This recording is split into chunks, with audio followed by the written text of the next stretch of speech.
مفتی محمد شفیع اللہ کے بیانات سننے کے لیے یقین محکم چینل کو سبسکرائب کریں۔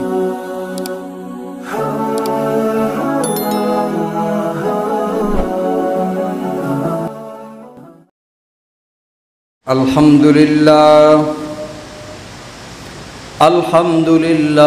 وکفى وسلام علی عباده الذین اصطفى ارسلہ بالحق بشیرا ونذیرا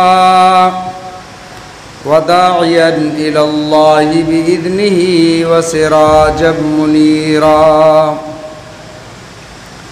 وقال الله تبارك وتعالى في الكلام المجيد والفرقان الحميد: أعوذ بالله من الشيطان الرجيم، بسم الله الرحمن الرحيم، هل يستوي الذين يعلمون والذين لا يعلمون؟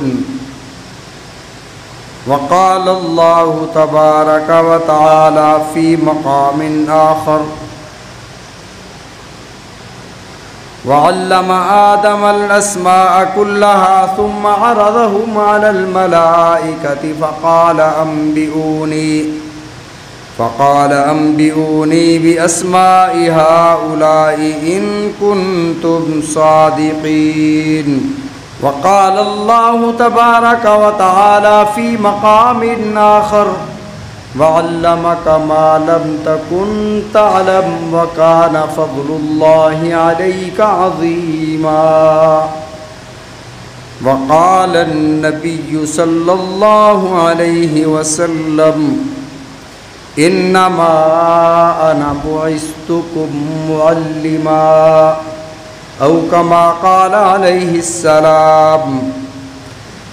صدق الله وصدق رسوله النبي الكريم، ونحن على ذلك لمن الشاهدين والشاكرين، والحمد لله رب العالمين۔ اللهم صل على محمد وعلى آل محمد كما صليت على إبراهيم وعلى آل إبراهيم إنك حميد مجيد۔ اللهم بارك على محمد وعلى آل محمد كما باركت على إبراهيم وعلى آل إبراهيم إنك حميد مجيد۔ حضرات محترم، بزرگوں، دوستوں، بھائیوں، آپ حضرات کے سامنے کلام مقدس فرقان حمید سے چند آیات اور حدیث مبارکہ تلاوت کی۔ دعا ہے کہ رب العزت ہم سب کو قرآن مجید سمجھنے کی اور ان پر عمل کرنے کی توفیق عطا فرمائے۔ اس کائنات میں اللہ رب العزت نے بے شمار مخلوقات پیدا فرمائیں، لیکن ان میں سے دو مخلوقات کو اللہ نے عقل بھی عطا فرما دی اور خواہشات بھی عطا فرما دی، اور ایک مخلوق کو خواہشات عطا فرمائیں، عقل نہیں عطا فرمائی، اور ایک مخلوق کو صرف عقل عطا فرمائی، خواہشات نہیں عطا فرمائیں۔ یعنی اللہ کی تمام مخلوقات میں چار مخلوقات بڑی بڑی، انسانوں اور جنوں کو، ان دو مخلوقات کو اللہ نے عقل بھی عطا فرمائی اور خواہشات بھی عطا فرمائیں، اور انہیں مکلف بھی بنایا، اپنے دین کا پابند بھی بنایا۔ اور ایک مخلوق جنہیں ملائکہ یا فرشتے کہا جاتا ہے، اس مخلوق کو اللہ نے عقل تو عطا فرمائی لیکن خواہشات عطا نہیں فرمائیں۔ کسی فرشتے کو بھوک نہیں لگتی، کسی کو نیند کرنے کی خواہش نہیں ہوتی، کسی کو گھومنے پھرنے کا خیال نہیں آتا، کیونکہ فرشتوں میں اللہ نے عقل تو عطا فرمائی ہے، انہیں پابند فرما دیا لا یعصون اللہ ما امرہم ویفعلون ما یؤمرون، جو انہیں حکم دیا جاتا ہے وہی کرتے ہیں، اللہ کے حکم سے ذرہ برابر بھی ادھر ادھر نہیں ہوتے۔ اور ایک مخلوق ہے جنہیں اللہ نے عقل نہیں عطا فرمائی، یہ جانور جتنے بھی ہیں، حیوانات، اللہ نے انہیں عقل نہیں عطا فرمائی، خواہشات عطا فرمائی ہیں، خواہشات رکھ دی ہیں، انہیں بھوک بھی لگتی ہے، انہیں پیاس بھی لگتی ہے، انہیں سردی اور گرمی کا احساس بھی ہوتا ہے، یہ اللہ نے خواہشات ان کے اندر رکھ دی۔ انسان اور جنوں میں اللہ نے جو عقل اور خواہشات رکھ دیں، تو انسانوں کی ایک خواہش یہ ہے کہ میری اس دنیا میں عزت ہو، معاشرے میں میرا کوئی مقام ہو، میری عزت ہو۔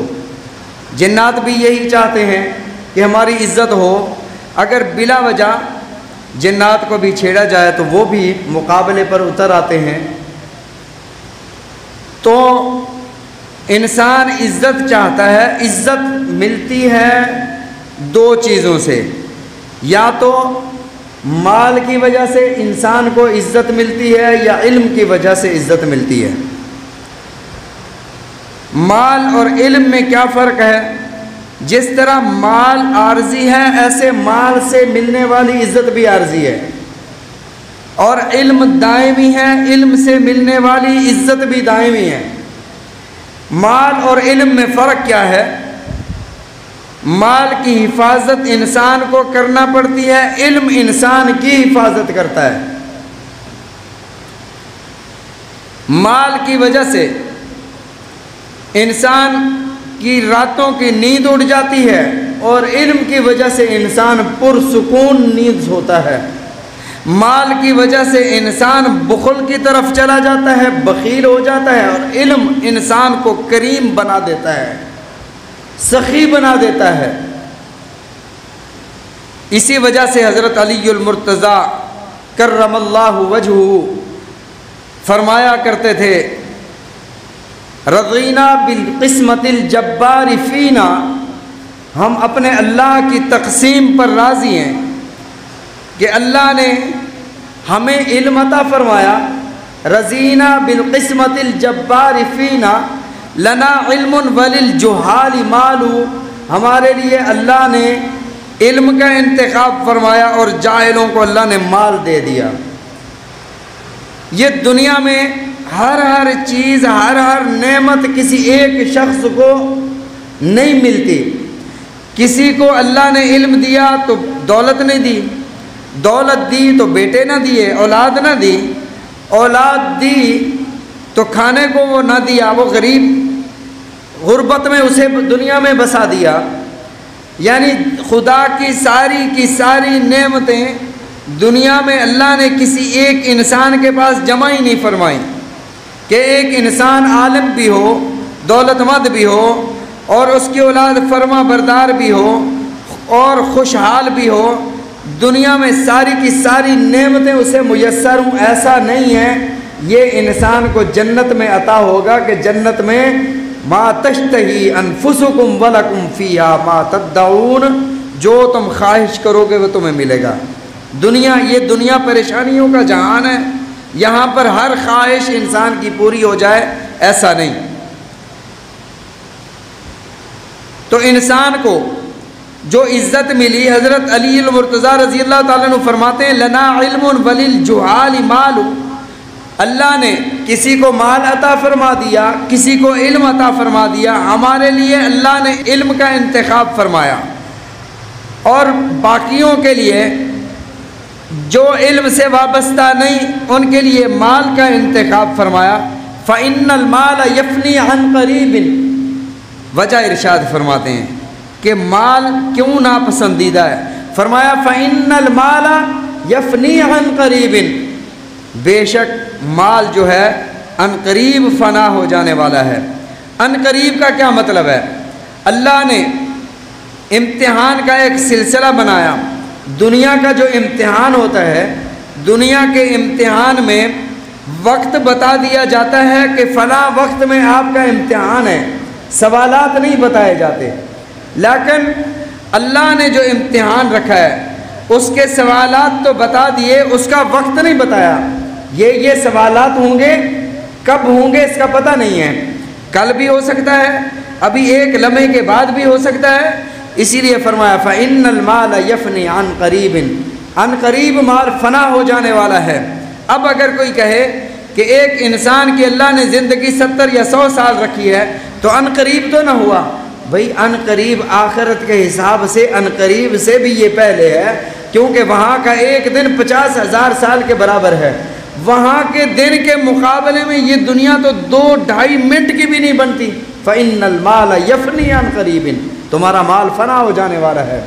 اسی لیے حضرت علی رضی اللہ تعالیٰ عنہ جب کسی قبرستان کے پاس سے گزرا کرتے تھے فرمایا کرتے تھے، او قبرستان والوں، تمہاری اولاد تمہاری شفقت سے محروم ہو گئی ہے، اولادکم حرمت اموالکم قسمت، تمہارے مالوں کو تقسیم کر دیا گیا ہے، وہ یہ جو تم دنیا میں مال چھوڑ جاتے ہو یہ تمہارا مال نہیں ہے، ازواجکم زوجت، تمہاری بیویوں نے اور شوہر کر لیے ہیں۔ تو فرمایا کہ یہ جو مال ہے فَإِنَّ الْمَالَ يَفْنِي عَنْ قَرِيبٍ فَإِنَّ الْعِلْمَ بَاقٍ لَا يَزَالُ، علم ہمیشہ ہمیشہ رہنے والا ہے۔ جس نے علم حاصل کر لیا، جو علم سے جڑ گیا، جب تک علم ہے اس کا نام بھی باقی ہے۔ قرآن مجید میں حضرت آدم علیہ السلام کا اللہ نے واقعہ ذکر فرمایا کہ فرشتوں نے حضرت آدم علیہ السلام کو سجدہ کیسے کیا۔ وَعَلَّمَ آدَمَ الْأَسْمَاءَ كُلَّهَا، اللہ نے سارے ناموں کا علم حضرت آدم علیہ السلام کو عطا فرما دیا، اور ایسا نہیں تھا کہ فرشتوں کو نہ بتایا جاتا، یہ تو پھر ایک قسم کا زیادتی تصور ہو جاتی کہ بھئی فرشتوں کو نہیں بتایا جا رہا، چوری چوری آدم علیہ السلام کو بتایا جا رہا ہے۔ پھر جب موازنہ ہوا، مقابلہ اور تقابل ہوا، آدم علیہ السلام نے بتا دیے نام اور فرشتوں کو نام نہ آئے، انہیں پتہ نہیں تھا۔ یہ مسئلہ نہیں تھا کہ فرشتوں کو اللہ نے بتایا ہی نہیں تھا، اللہ نے سب کے سامنے وہ نام بول دیے، وہ سارے نام ارشاد فرما دیے یہ نام ہے، لیکن حضرت آدم علیہ السلام کو یاد ہو گئے، ان فرشتوں کو یاد نہ ہو سکے، کیونکہ آدم علیہ السلام کو اللہ نے مٹی سے تخلیق فرمایا تھا اور آدم علیہ السلام کو زمین پر اللہ نے بھیجنا تھا، اور وہ جو نام تھے وہ زمین کے متعلق تھے، زمین کی ضروریات کے متعلق تھے، اور فرشتوں کو اس کا وہ چیزیں سمجھ نہ آ سکیں۔ جیسے کوئی ایسا بندہ ہو جو بالکل تعلیم سے بہت دور ہو، جو کھیتی باڑی کرتا ہو، آپ اسے سکول لے جا کر، کالج لے جا کر وہاں اسے کوئی فارمولے سمجھانا شروع کر دیں تو وہ کہے گا کہ یہ کیا باتیں کی جا رہی ہیں، یا اسے مدرسے میں لے آ کر انہیں صرف اور نحو کے ضابطے پڑھانا شروع کر دیں، فصاحت و بلاغت کی باتیں کرنا شروع کر دیں، اسے سمجھ نہیں آئے گا کہ یہ کیا کہہ رہے ہیں اور میں کیا سن رہا ہوں۔ تو فرشتوں کے سامنے اللہ رب العزت نے جب خصوصیات زمین کی یہ چیزیں رکھیں تو وہ فرشتوں کو یاد نہ ہو سکا، آدم علیہ السلام کو یاد ہو گیا، اور حضرت آدم علیہ السلام کو جب اللہ نے پوچھا کہ نام بتاؤ، فرشتوں نے جواب دیا سبحانک لا علم لنا، اللہ تو پاک ہے، ہمیں اس کا علم نہیں ہے۔ اور حضرت آدم علیہ السلام نے فر سارے نام بتا دیے، اور اللہ رب العزت نے ارشاد فرمایا کہ اب آدم کو سجدہ کرو، اور یہ سجدہ علم کی بنیاد پر تھا کہ آدم علیہ السلام کو اللہ نے علم سے نوازا تھا، اور فرشتوں کے پاس وہ علم نہیں تھا جو آدم علیہ السلام کے پاس تھا۔ علم، اس کے بارے میں اللہ رب العزت نے ارشاد فرمایا هل يستوي الذين يعلمون والذين لا يعلمون، کیا وہ لوگ جو علم رکھتے ہیں جو علم نہیں رکھتے کیا وہ برابر ہو سکتے ہیں؟ نہیں برابر ہو سکتے۔ هل يستوي الظلمات والنور، کیا اندھیرا اور روشنی برابر ہو سکتے ہیں؟ ولا الظل ولا الحرور، دھوپ اور چھاؤں برابر ہو سکتے ہیں؟ فرمایا وما يستوي الاعمى والبصير، دیکھنے والا اور نہ دیکھنے والا، اندھا اور بینا برابر ہو سکتے ہیں؟ نہیں برابر ہو سکتے۔ احیاء اور اموات برابر ہو سکتے ہیں؟ نہیں برابر ہو سکتے۔ فرمایا هل يستوي الذين يعلمون والذين لا يعلمون، جو نہیں جانتے جو جانتے ہیں کیا وہ برابر ہو سکتے ہیں؟ قطعاً برابر نہیں ہو سکتے، لیکن ساتھ ایک شرط بھی رکھ دی، علم کے ساتھ ایک شرط بھی رکھ دی۔ وہ شرط کیا تھی؟ وہ شرط تھی کہ جو اپنے علم پر عمل کرے۔ مثل الذین حملوا التوراۃ بنی اسرائیل کے وہ علماء، وہ پیر جو اپنے علم پر عمل نہیں کرتے تھے۔ ایک جملہ بولا میں پیر، کیا بنی اسرائیل میں بھی پیر ہوا کرتے تھے؟ پیر اسے کہتے ہیں جس کی پیروی کی جائے، جس کی اقتداء کی جائے، یہ فارسی کا لفظ ہے، جس کی اقتداء کی جائے، جس کو آپ یہ سمجھتے ہو کہ یہ متبع سنت ہے اور اس کا کوئی فعل کوئی قول سنت کے خلاف نہیں ہوتا۔ بنی اسرائیل کے یہ لوگ، انہوں نے کمزوروں کے لیے اپنے قانون بنائے، امیروں کے لیے اور مالداروں کے لیے، طاقتوروں کے لیے الگ قانون بنائے۔ تو اللہ نے فرمایا مثل الذین حملوا التوراۃ لم يحملوها كمثل الحمار يحمل اسفارا، فرمایا گدھا جو ہے اس کے اوپر بوجھ لاد دو لکڑیوں کا یا کتابوں کا، اسے یہ نہیں پتہ ہوتا کہ میرے اوپر بوجھ لکڑیوں کا ہے یا کتابوں کا ہے۔ فرمایا بے عمل عالم کی مثال ایسے ہے جیسے گدھے کے اوپر آپ نے کتابوں کا بوجھ لاد دیا۔ اور ایسے لوگوں کے بارے میں ارشاد فرمایا اولئک کالانعام، یہ تو جانوروں کی طرح ہیں، بل ہم اضل، بلکہ ان سے بھی گئے گزرے ہیں، اولئک هم الغافلون، یہ تو غافل ہیں، یہ تو خدا کی رحمت سے غافل، خدا کی قدرت سے غافل، خدا کے احکامات سے غافل۔ اولئک کالانعام بل ہم اضل اولئک هم الغافلون، یہ غافل لوگ ہیں۔ لیکن علم کی نسبت جس کے ساتھ لگ گئی اور عمل بھی کر لیا، خدا کی مخلوق میں سب سے بہتر انسان وہ ہوتا ہے۔ حضرت سلیمان علیہ السلام اپنے مصاحبین میں اپنے لوگوں میں بیٹھ کر فرماتے ہیں کہ تخت بلقیس کون لائے گا؟ قال عفریت من الجن، ایک جن تھا اس کا نام عفریت تھا، اس نے کہا میں لاؤں گا۔ فرمایا کتنی دیر میں لاؤ گے؟ کہتا ہے قبل ان تقوم من مقامک، آپ کے اپنی جگہ سے اٹھنے سے پہلے میں لے آؤں گا۔ آپ نے فرمایا مجھے اس سے بھی جلدی چاہیے۔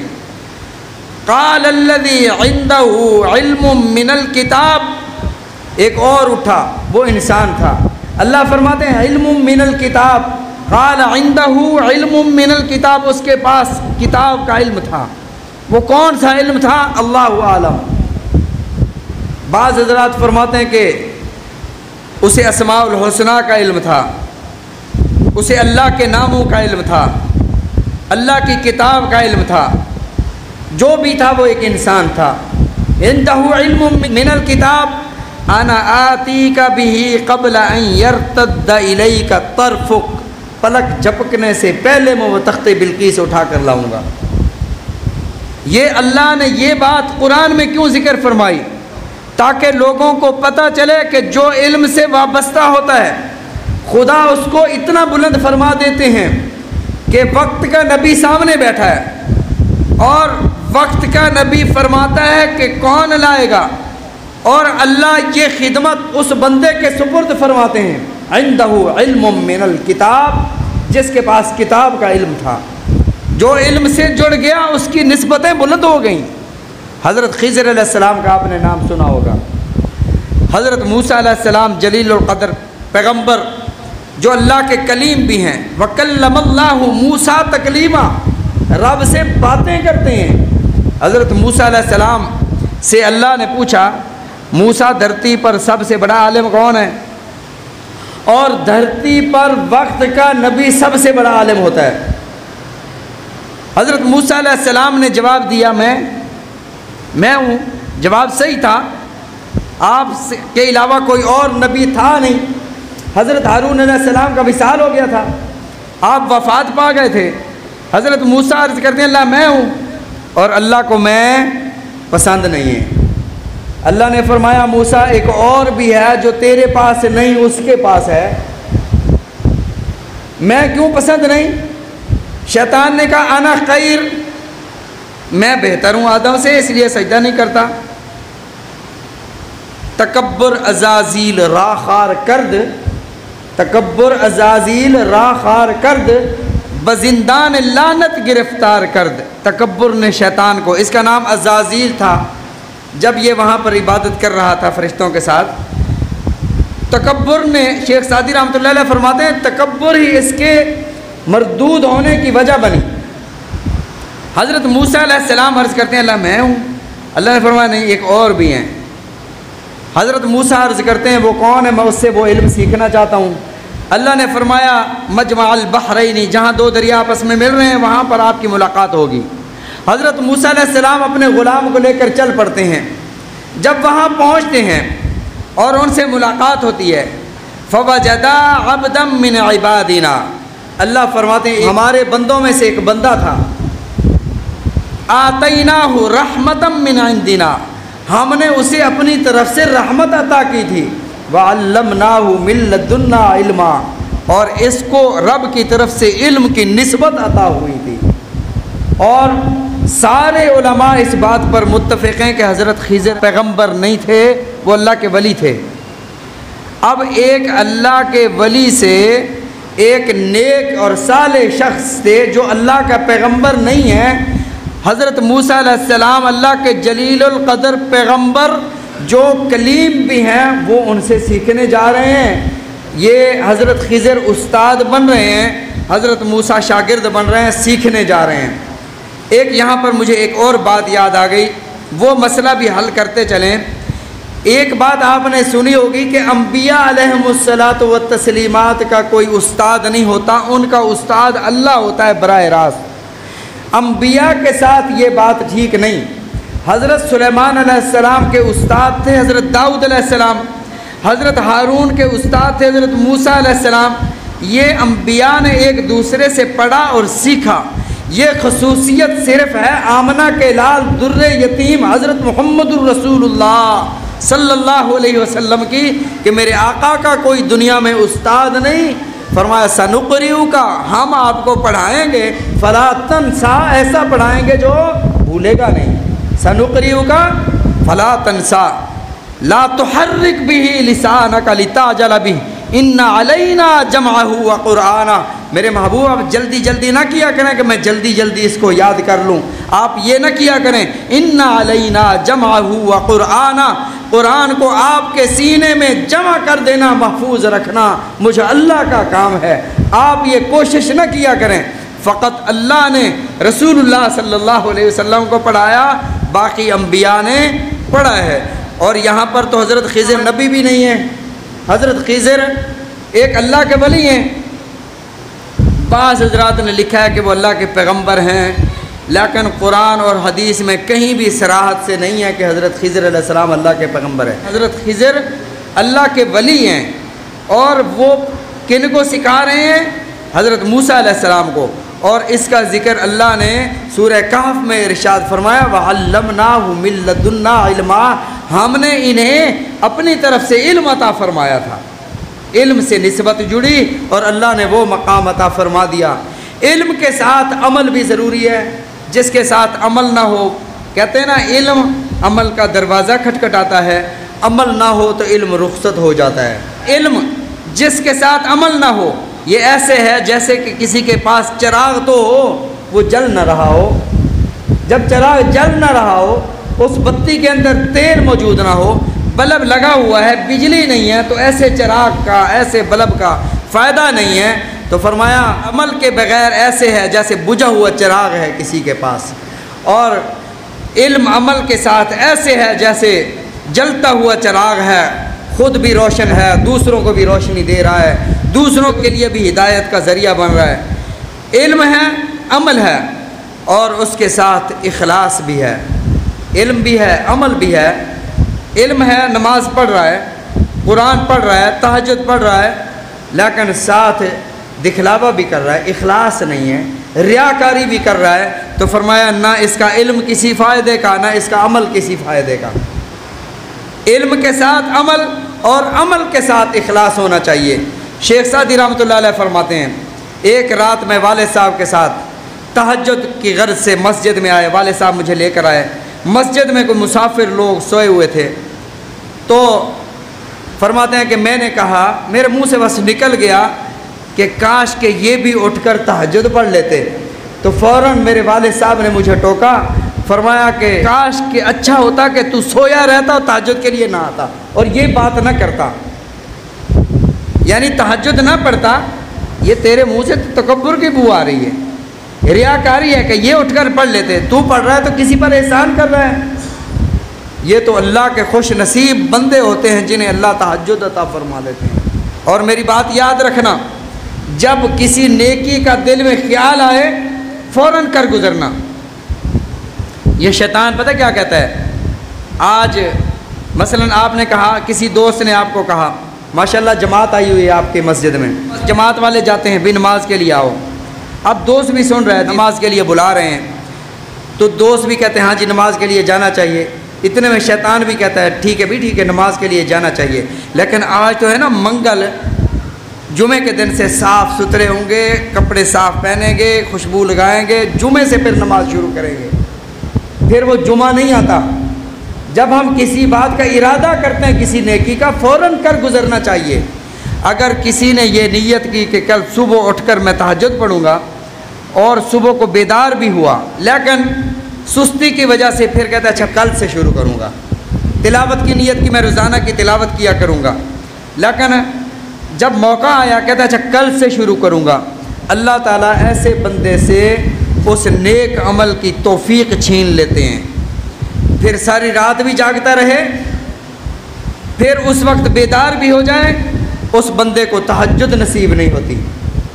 ایسے بندے سے اللہ تعالیٰ نیک عمل کی توفیق چھین لیتے ہیں۔ اسی لیے جب بھی کبھی نیکی کرنے کا موقع ملے، دل میں خیال آئے تو فوراً کر لینی چاہیے، اللہ تعالیٰ آگے بھی اس کی توفیق دے دیتے ہیں۔ ان الحسنات یذھبن السیئات، جب بندہ نیکیاں کرتا ہے برائیاں مٹ جاتی ہیں، اگلی نیکی کی اللہ توفیق عطا فرما دیتے ہیں۔ تو علم کے ساتھ عمل کے ساتھ اخلاص ضروری ہے، اور فرمایا کہ جب بندہ ریاکاری کے ساتھ کوئی عمل کرتا ہے، اللہ تعالیٰ اس کے اس عمل کو بے شک وہ نماز پڑھ رہا ہے، بے شک وہ بڑے سے بڑا نیک عمل کر رہا ہے، اس کے منہ پر مار دیتے ہیں جو ریاکار ہے۔ فرمایا من صلی یرائی فقد اشرک، جس نے نماز پڑھی دکھلاوے کے لیے اس نے اللہ کے ساتھ شرک کیا۔ پڑھنی تھی اللہ کے لیے، یہ بندوں کو دکھلاوے کے لیے پڑھ رہا ہے۔ اور نیکی کیا ہے؟ نیکی یہ ہے کہ خدا کی رضا کے لیے جب بھی کوئی عمل کرو دل میں خدا کی رضا کی نیت ہونی چاہیے۔ جب ہمارا آخری سال تھا، ہمارے استاد تھے بدخشان کے، اللہ تعالیٰ ان کی عمر میں برکت عطا فرمائے، مولانا انور بدخشانی دامت برکاتہم و فیوزہم، انہوں نے فرمایا کہ جب آپ کوئی بھی عمل کرو دل میں اللہ کی رضا ہونی چاہیے۔ اس پر انہوں نے ایک مثال دی کہ ایک انسان بھینس پالتا ہے، اس کی نیت یہ ہوتی ہے کہ میں اس سے دودھ پیوں گا، کھیتوں میں ڈالنے کے لیے گوبر مفت میں ملتا ہے۔ فرمایا جب بھی تم کہیں کوئی کام کرو، کسی جگہ پر پڑھاؤ، کسی جگہ پر امامت کرو، خطابت کرو، دل میں اللہ کی رضا ہونی چاہیے۔ مال مفت میں تمہیں ملے گا، مال کی تنخواہ کی نیت نہیں ہونی چاہیے۔ نیت آپ گھر بنا رہے ہو، نیت ہونی چاہیے کہ میں گھر بنا رہا ہوں، اس میں سکون سے میں اللہ کی عبادت کیا کروں گا۔ ایک کمرہ بنا لے کہ اس میں ہم سارے گھر والے نماز پڑھا کریں گے، کھڑکی رکھ رہے ہیں یہاں سے اذان کی آواز آئے گی ہم اس سے سنا کریں گے۔ خدا کی قسم اس مکان بنانے کا بھی اللہ آپ کو اجر و ثواب عطا فرمائیں گے۔ نیت سے اجر ملتے ہیں۔ ہر سال عمرہ کر رہا ہے، ہر سال حج کر رہا ہے، فرض نہیں ہے، لیکن والدین محتاج ہیں، اللہ تعالیٰ اس کی نیکیوں کو اس کے منہ پر مار دیں گے کہ والدین کا خیال نہ رکھا، ہر سال عمرہ کرتا رہا، ہر سال حج کرتا رہا۔ خدا کو اس کی عبادت کی ضرورت نہیں ہے۔ ان اللہ لا ينظر الى صورکم واموالکم، اللہ تمہاری صورتوں کو نہیں دیکھتے، تمہارے مالوں کو نہیں دیکھتے، ولکن ينظر الى قلوبکم واعمالکم، اللہ تمہارے دلوں کو دیکھتے ہیں، تمہارے اعمال کو دیکھتے ہیں۔ ساری زندگی والد سے پوچھا نہیں ہے، آج مولویوں کے سامنے فروٹ کاٹ کے تھال بھر کے رکھ دیے ہیں، یہ مولویوں کو کھلانے سے بہتر تھا اپنے والد کو کھلاتا۔ زندگی میں والدین کی خدمت کرو، یہ نیکی ہے۔ بہن کی گھر کی چھت نہیں ہے، اور یہ دکھلاوے کے لیے 10-10 لاکھ کی خیرات کر رہا ہے، عمرے پہ عمرہ کر رہا ہے، حج کر رہا ہے، لیکن اپنے گھر میں بہن بھائی تنگی اور مشکلات کا شکار ہیں، یہ نیکی نہیں ہے۔ نیکی کیا ہے؟ خدا کی رضا کے لیے اپنے اپنے حصے کا کام کرتے چلے جاؤ، اپنے اپنے حصے کا کام کرتے چلے جاؤ۔ فرمایا ایک بندہ تھا، دریا کے کنارے جا رہا تھا، مچھلیاں چھلانگ لگا کے ایسے پانی سے باہر آ رہی تھیں، وہ اٹھا کے اسے اندر پھینک رہا تھا پانی میں۔ اب بہت ساری مچھلیاں تھیں، ایک شخص نے دیکھا، اس نے کہا کتنی مچھلیوں کو بچا پاؤ گے، کتنا کر لو گے؟ اس نے کہا کہ میں اپنے حصے کا کام کروں گا، میں یہ نہیں دیکھوں گا کہ میں کتنی مچھلیوں کو بچا پاتا ہوں، کتنی مچھلیوں کو اٹھا کر پانی میں پھینک سکتا ہوں، بس میں صرف یہ دل میں نیت کر رہا ہوں کہ میرا اللہ مجھے دیکھ رہا ہے اور میں اپنے حصے کا کام کر رہا ہوں۔ آپ میں سے ہر شخص یہ دیکھے کہ آپ نے اپنے اپنے حصے کا کتنا کام کیا۔ رب یہ نہیں پوچھے گا نمازیں کتنی پڑھی ہیں، روزے کتنے رکھے ہیں، حج کتنے کی، یہ پوچھیں گے کہ تم نے اپنے حصے کا کام کتنا کیا ہے جو تمہارے ذمہ تھا۔ اللہ تعالی ہم سب کو سمجھنے کی توفیق عطا فرمائے، رسول اللہ صلی اللہ علیہ وسلم کے فرامین سمجھنے کی، عمل کرنے کی توفیق عطا۔ وآخر دعوانا